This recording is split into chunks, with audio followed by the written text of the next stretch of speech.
प्रश्नोत्तर के 34वें भाग को प्रारंभ करते हैं। एक साधक ने पूछा कि महर्षि, ध्यान किस प्रकार करें?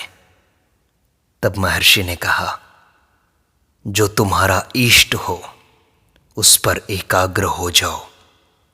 यदि एक ही विचार व्याप्त रहता है तो दूसरे समस्त विचार दूर हो जाएंगे तथा पूर्णतया नष्ट हो जाएंगे। जब तक नानात्व है, बुरे संकल्प रहेंगे। जब तक तुम किसी एक चीज पर एकाग्र नहीं होते, दूसरे समस्त विचार रहेंगे। जब तुम्हारे प्रिय का ध्यान होगा तो केवल उत्तम विचार रहेंगे। इस कारण केवल एक ही विचार पर टिके रहो। ध्यान ही मुख्य अभ्यास है। ध्यान का अर्थ है संघर्ष। जैसे ही तुम ध्यान का प्रारंभ करते हो, दूसरे संकल्प इकट्ठे होंगे, शक्ति ग्रहण करेंगे और तुम्हारे एकमात्र विचार को, जिस पर तुम दृढ़ रहने का प्रयास कर रहे हो, दृष्टि से परे करने का, उसे दूर हटाने का प्रयास करेंगे। बार बार लगातार के अभ्यास द्वारा उत्तम विचार को धीरे धीरे लगातार करने से ही निश्चय ही शक्ति प्राप्त होगी। इसके सबल होने पर अन्य विचार विलीन हो जाएंगे। ध्यान में यह शानदार युद्ध निरंतर चलता रहता है। व्यक्ति अपने आप को दुख से मुक्त करना चाहता है। इसके लिए मानसिक शांति आवश्यक है, जिसका अर्थ है क्षोभ का अभाव, जो कि नाना प्रकार के विचारों से पैदा होता है। मानसिक शांति केवल और केवल ध्यान से ही सुलभ होती है। तो महर्षि, ध्यान का अभ्यास किस प्रकार किया जाए? ध्यान यथार्थ में आत्मनिष्ठा है, अपने आप में बैठना है। परंतु जब मन संकल्पों से घिर जाता है, तब उनको नष्ट करने का प्रयास किया जाता है। उस प्रयास को सामान्यतः लोग ध्यान कहते हैं। आत्मनिष्ठा, आत्मा में ही स्थित रहना तुम्हारा वास्तविक स्वरूप है। तुम जैसे हो वैसे रहो, यही तो लक्ष्य है। ध्यान का यही लक्ष्य है। महर्षि, किंतु संकल्प आते रहते हैं। क्या हमारा प्रयास केवल संकल्पों को नष्ट करने के लिए है? हाँ, बिल्कुल। ध्यान एक संकल्प पर केंद्रित होने से अन्य संकल्प दूर रहते हैं। इस प्रकार ध्यान निषेधक है, क्योंकि संकल्प दूर हो जाते हैं। महर्षि, ऐसा कहा है, आत्मसंस्थम मनः कृत्वा, गीता के 6 अध्याय में, मन को आत्मा में ही स्थापित करो। किंतु आत्मा तो अचिंतनीय है, उसे सोचा नहीं जा सकता। तो मन को कैसे आत्मा में स्थित करें? पहले यह सोचो कि तुम ध्यान करना ही क्यों चाहते हो, तुम्हारा लक्ष्य क्या है। चूंकि तुम ध्यान करना चाहते हो, अतः तुम्हें आत्मसंस्थम मनः कृत्वा, आत्मा में ही स्थित रहो, ऐसा बताया जाता है। बिना ध्यान के ही तुम्हारा निज स्वरूप जैसा है वैसे क्यों नहीं हो जाते? मन क्या है? जब सारे संकल्पों का निरसन हो जाता है, जब सारे संकल्प हट जाते हैं, तब मन आत्मसंस्थम, आत्मा में ही स्थित हो जाता है। महर्षि, जब सामने कोई आकृति होती है, तब मैं उसका ध्यान कर सकता हूं तथा अन्य संकल्प हट जाते हैं। परंतु आत्मा तो निराकार है, उसका ध्यान कैसे करूं? आकार तथा स्थूल पदार्थों पर एकाग्र होने को ध्यान कहते हैं, जबकि आत्मा की खोज को विचार अथवा निदिध्यासन कहते हैं। अध्यारोप अपवादाभ्याम अध्यारोपण तथा उसका निरसन करने से तभी तुम्हें आत्मा में अंतर्मुखता प्राप्त होगी। और जब तुम उनको हटाते जाओगे, विचारों को दूर करते जाओगे, तो तुम संसार को पाओगे कि वह आत्मा से पृथक नहीं है। सारी वस्तुएं, संसार, ये सब विचार आत्मा में ही समाहित हो जाते हैं। इसलिए आवश्यक यह है कि तुम आत्म विचार करो, ध्यान से अपने मन को एकाग्र करो तथा उस एकाग्र हुए मन को आत्म विचार में लगाओ, निधिध्यासन में लगाओ, अपने आत्मा की खोज में लगाओ, अपने आप के स्वरूप को ढूंढने में लगाओ। महर्षि, फिर ध्यान में प्राणायाम की क्या आवश्यकता है? प्राणायाम की आवश्यकता उसके लिए है जो अपने संकल्पों को सीधे सीधे नहीं हटा सकता। यह तो मोटर के ब्रेक के समान है। किंतु केवल प्राणायाम तक ही नहीं रुका जाए, जैसा कि मैंने पहले कहा था, किंतु प्रत्याहार, धारणा, ध्यान, इन सब तक भी जाना अति आवश्यक है। ध्यान के सफल होने पर प्राणायाम के बिना भी मन नियंत्रित हो जाएगा। आसनों से प्राणायाम में सहायता मिलती है, जिससे ध्यान सुलभ होता है और इसका फल होता है मन की शांति। हठ योग का भी तो यही अभिप्राय है। ध्यान के भली प्रकार दृढ़ हो जाने के पश्चात ध्यान का त्याग नहीं हो सकता।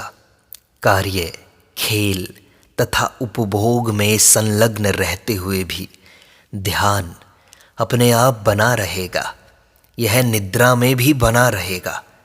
ध्यान इतना सुदृढ़ हो जाना चाहिए कि वह व्यक्ति के लिए स्वाभाविक हो जाए, ऐसे कि जैसे हम श्वास लेते हैं, जैसे हृदय धड़कता है, वैसे ही ध्यान इतना स्वाभाविक हो जाए कि वह निरंतर आत्मा में लगा रहे, परमात्मा में लगा रहे।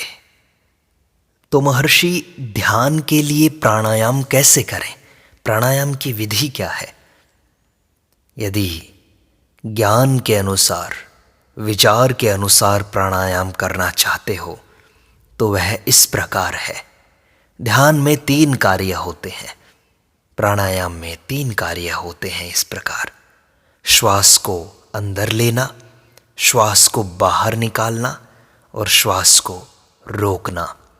श्वास को अंदर लेने को पूरक कहते हैं, श्वास को रोकने को कुंभक कहते हैं, श्वास को बाहर निकालने को रेचक कहते हैं। जब तुम आत्मा की खोज करते हो प्राणायाम के द्वारा, तो जब श्वास को अंदर लिया जाता है, पूरक किया जाता है, तो अपने आप से यह प्रश्न करो कि मैं कौन हूं।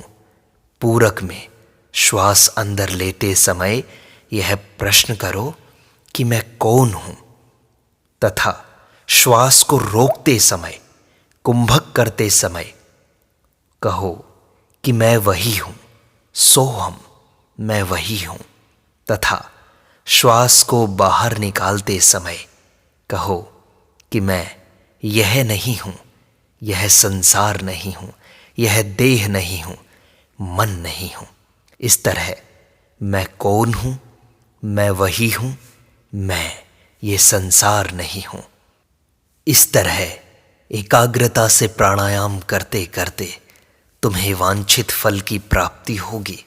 तुम्हारा मन एकाग्र हो जाएगा। जिस साधक का इतना विकास न हो जो इसमें लग सके, तो कुछ ध्यान करने से श्वास पर संयम होने लगता है तथा धीरे धीरे मन की चंचलता समाप्त होने लगती है। मन के संयम के साथ ही श्वास का संयम होने लगता है। अपितु केवल कुंभक, पूरक तथा रेचक की ओर ध्यान गए बिना केवल कुंभक, केवल श्वास को रोकते हुए जब तुम ध्यान करते हो, तो इससे भी मन का संयम होने लगता है। यदि यह भी सामर्थ्य से बाहर हो तो ऐसे साधक के मन को स्थिर करने के लिए श्वास नियमन निर्धारित किया जाता है।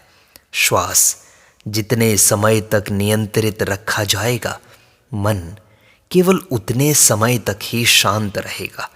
इस प्रकार यह अवस्था अस्थायी है, टिकती नहीं है। निश्चय ही प्राणायाम हमारा लक्ष्य नहीं है। यह तो क्रमशः साधना, प्रत्याहार, धारणा, ध्यान तथा समाधि तक जाता है। ये अवस्थाएं मन को वश में करने के लिए हैं। जिस साधक ने पहले प्राणायाम का अभ्यास किया है, उसके लिए यह नियंत्रण सरल हो जाता है। प्राणायाम उसे मन को निग्रह करने की उच्चतर अवस्थाओं तक ले जाता है। अतः योग का लक्ष्य भी मन को निग्रहित करना ही है, मन को एकाग्र करना ही है। तथा जिस साधक ने पर्याप्त प्रगति कर ली है, वह स्वाभाविक ही प्राणायाम में समय नष्ट नहीं करता। वह तो सीधा ही मन को एकाग्र कर लेता है। बहुत से लोग जिन सिद्धियों के पीछे भागते हैं, वे तो सरल प्राणायाम के अभ्यास से ही सिद्ध हो जाती हैं। ध्यान के अभ्यास में आहार संयम भी आवश्यक है। मित भुक, हित भुक ये भी आवश्यक है। अनुकूल भोजन सीमित मात्रा में करना। भक्ति भी ध्यान में आवश्यक है। भक्ति में भी ध्यान एकाग्र हो जाता है। जहाँ तक विभक्ति है, वहाँ तक भक्ति की आवश्यकता होगी। जहाँ तक वियोग है, वहाँ तक योग की आवश्यकता होगी। जहाँ तक द्वैत है, तब तक ईश्वर तथा भक्त भी हैं। विचार के संबंध में भी ऐसा ही है। जब तक विचार है, तब तक द्वैत भी है। परंतु ध्यान एकाग्र होने पर, स्रोत में विलीन होने के बाद केवल एक रह जाता है। भक्ति भी इसी के अनुसार है। भक्ति में इष्ट की प्राप्ति के उपरांत केवल कैवल्य है, केवल है। महर्षि, ध्यान की प्रगति के लिए किसी धार्मिक क्रिया या प्रयास की आवश्यकता है? ध्यान स्वयं ही कर्म, धार्मिक क्रिया तथा प्रयास है। यह सबसे अधिक तीव्र तथा शक्तिशाली है। यदि तुम ध्यान करते हो तो अन्य किसी धार्मिक क्रिया की आवश्यकता नहीं होती, क्योंकि यही तुम्हारी सबसे अधिक शक्तिशाली धार्मिक क्रिया है। अन्य कोई प्रयास आवश्यक नहीं है। महर्षि, क्या जप आवश्यक नहीं है? क्या ध्यान वाक बोलना नहीं है? इसके लिए जप की क्या आवश्यकता है? यदि ध्यान हो जाए तो फिर किसी अन्य वस्तु की आवश्यकता नहीं है। महर्षि, ध्यान में मौन व्रत तो आवश्यक होगा ना? व्रत तो केवल व्रत ही है। यह किसी सीमा तक ध्यान में सहायक हो सकता है। यदि मन चंचल रहे तो मौन से क्या लाभ है? यदि मन ध्यान में संलग्न हो जाए तो फिर भी मौन से क्या लाभ है? बोलने की क्या आवश्यकता है? ध्यान से बढ़कर कुछ भी तो नहीं है। क्या मौन का व्रत लेकर कर्म करना चाहिए? उस व्रत से क्या लाभ है? तो महर्षि, ज्ञान मार्ग क्या है? इतनी देर से मैं यही तो बता रहा था। ज्ञान क्या है? ज्ञान का अर्थ है सत्य का अनुभव करना। यह ध्यान से होता है। ध्यान समस्त संकल्पों का निवारण करके सत्य पर टिकने में तुम्हारी सहायता करता है। तो फिर महर्षि, इतने देवताओं का वर्णन क्यों किया गया है? शरीर एक ही है, फिर भी वह कितने तरह से कार्य करता है। समस्त कार्यों का स्रोत केवल एक ही है। देवताओं के संबंध में भी इसी प्रकार है। तो महर्षि, मनुष्य दुख क्यों भोगता है फिर? नाना प्रकार के संकल्पों के कारण दुख होता है। यदि संकल्पों को एकीकृत करके उन्हें केवल एक वस्तु पर केंद्रित कर लिया जाए तो दुख नहीं रहेगा और उसका परिणाम आनंद होगा। तब मैं कुछ करता हूं यह मैं का भाव लुप्त हो जाएगा। तब कर्म के फल पर भी दृष्टि नहीं रहेगी। इसलिए मैं तुमसे बार बार कहता हूं कि अपने आत्मा को खोजो, अपने मन को एकाग्र करो। धीरे धीरे मन लुप्त हो जाएगा, सारे विचार लुप्त हो जाएंगे। विचारों के लुप्त होने से तुम्हारे सारे संशय, सारे दुख नष्ट हो जाएंगे। केवल आत्मा अवशेष रहेगा। उसके ऊपर से अज्ञान का पर्दा हट जाएगा। तुम स्वयं को देख पाओगे कि तुम्हारा वास्तविक स्वरूप क्या है। तुम्हारा वास्तविक स्वरूप आनंद है। ध्यान का लक्ष्य वही आनंद है, आत्मा की खोज है।